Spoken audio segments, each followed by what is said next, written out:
ผีตัวที่ 1 คลื่นโทรทัศน์เป็นคลื่นแม่เหล็กไฟฟ้าที่มีความถี่ประมาณ 10 กำลัง 8 เฮิรตซ์หมุนในช่วงเดียวกับคลื่น FM จึงไม่สะท้อนที่ชั้นไอโอโนสเฟียร์และจะทะลุผ่านชั้นบรรยากาศโลกการส่งสัญญาณไปไกลจึงต้องใช้สถานีเป็นระยะ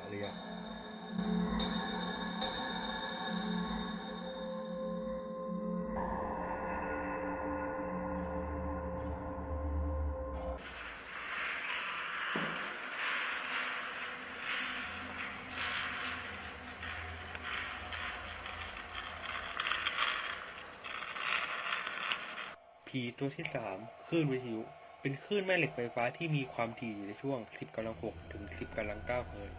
การส่งสัญญาณคลื่นวิทยุทำได้โดยการใส่คลื่นเสียงลงไปในคลื่นวิทยุซึ่งเป็นคลื่นพาหะเรียกว่าการผสม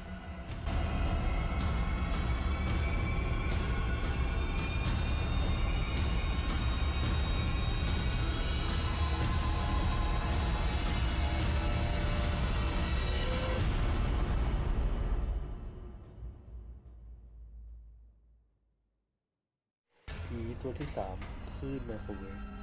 เป็นคลื่นแม่เหล็กไฟฟ้าที่มีความถี่อยู่ในช่วง 10 กำลัง 9 ถึง 10 กำลัง 11 เฮิรตซ์สามารถนำคลื่นไมโครเวฟไปใช้ประโยชน์ได้หลายด้านการสื่อสารดาวเทียม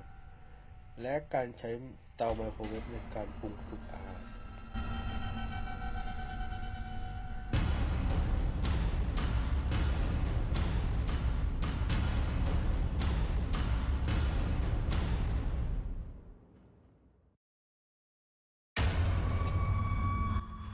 ผีตัวที่ 4 รังสีกัมมาเป็นคลื่นแม่เหล็กไฟฟ้าที่มีความถี่สูงกว่ารังสีเอ็กซ์และเป็นอันตรายต่อสิ่งมีชีวิตทุกชนิดปฏิกรณ์นิวเคลียร์บางปฏิกิริยาสามารถปล่อยรังสีกัมมาออกมาได้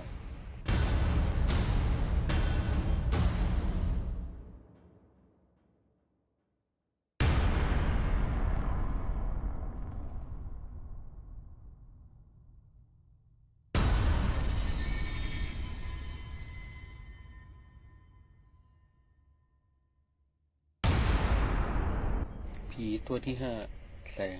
เป็นคลื่นแม่เหล็กไฟฟ้าที่มีความถี่ประมาณ 4 คูณ 10 กำลัง 14 ถึง 8 คูณ 10 กำลัง 14 เฮิรตซ์สามารถรับรู้ได้ด้วยประสาทตาวัตถุที่ได้รับความร้อนมีอุณหภูมิสูงจะเปล่งแสงออกมา เช่นหลอดไฟ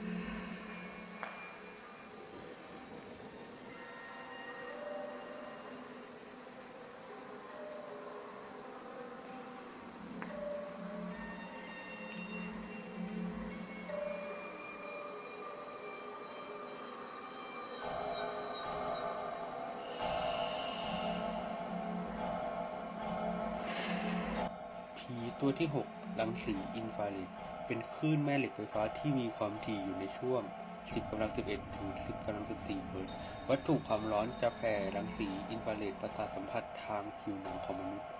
สามารถรับรังสีอินฟราเรดบางช่วงได้ประโยชน์ของรังสีอินฟราเรดไปใช้งานเช่นใช้กับรีโมทคอนโทรลในการเปลี่ยนช่องทีวี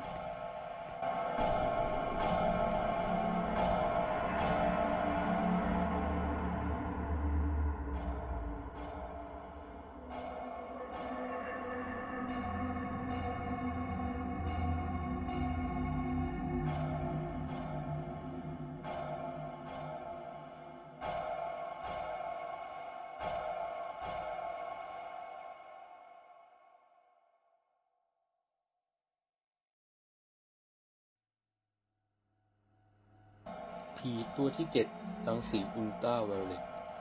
เป็นคลื่นแม่เหล็กไฟฟ้าที่มีความถี่สูงกว่าแสงคือมีความถี่อยู่ช่วง 10 กำลัง 15 ถึง 10 กำลัง 18 เฮิรตซ์รังสีอุลตราไวโอเลตไม่สามารถทะลุผ่านสิ่งกีดขวางได้แต่สามารถฆ่าเชื้อโรคบางชนิดจึงเอามาใช้รักษาโรคผิวหนังบางชนิดได้ค่ะตอนนี้เรา ก็นั่งพักกันอยู่นะคะ ที่นี่ก็น่ากลัวมากแล้วก็ได้เก็บข้อมูลมาได้เยอะเหมือนกัน แล้วก็อยู่ที่ได้ประมาณสัก1 ชั่วโมงนึงนะครับก็คาดว่าเดี๋ยวก็จะออกไปจากที่นี่นะครับ อะไรอ่ะ เฮ้ยโฟสเรามีอะไรจะบอก อุ๊ยเก